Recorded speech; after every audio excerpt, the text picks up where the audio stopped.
Gen Aronda agamba ensi zonna zeetaaga okukolera awamu mu nsonga ez'okulwanyisa embeera z'obutujju. Mu kwogera ng'aggulawo olukiiko lw'abakulira amakomera wano mu Kampala, Aronda ayongeddeko nti ensi nnyingi zirimu obutujju naye ng'ebibiina eby'enjawulo biremeddwa okukolera awamu okulwanyisa abatujju.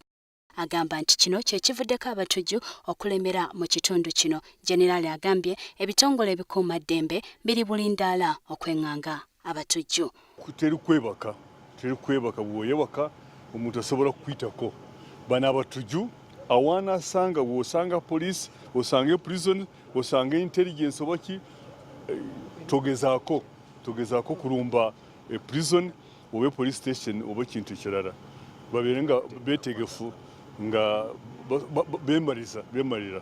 Agamba nti abakwataganya ensonga z'eby'okwerinda mu mawanga gonna balina obuvunaanyizibwa okukolera awamu ku nsonga eno. Akubidde omulanga abakulembeze b'ensi za Afrika okukomya omuze gw'okulinda abazungu okubawanga obuyambi okusinga mu nsonga z'eby'okwerinda, wabula basitukiremu bo kubanga era nnyini mufu yakwata ewawunya.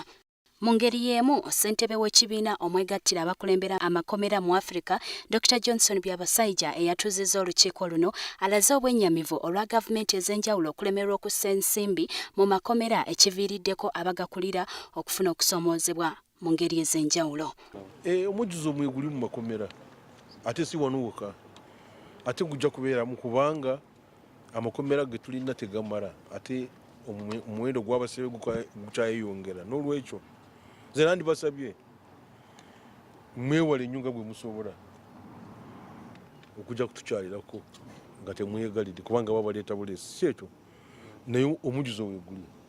Okunoonyereza kulaga nti Afrika erina omuwendo gw'abasibe abasukka mu kakadde kalamba ng'eggwanga lyattu Uganda liri mu kifo kya 9 ku mawanga agasinga obungi bw'abasibe mu Afrika. Omwaka oguwedde ekitongole ekivunaanyizibwa ku bungi bw'abantu mu ggwanga kyalangirira ng'ekkomera ly'e Luzira lyokka bwe lirina abasibe 667.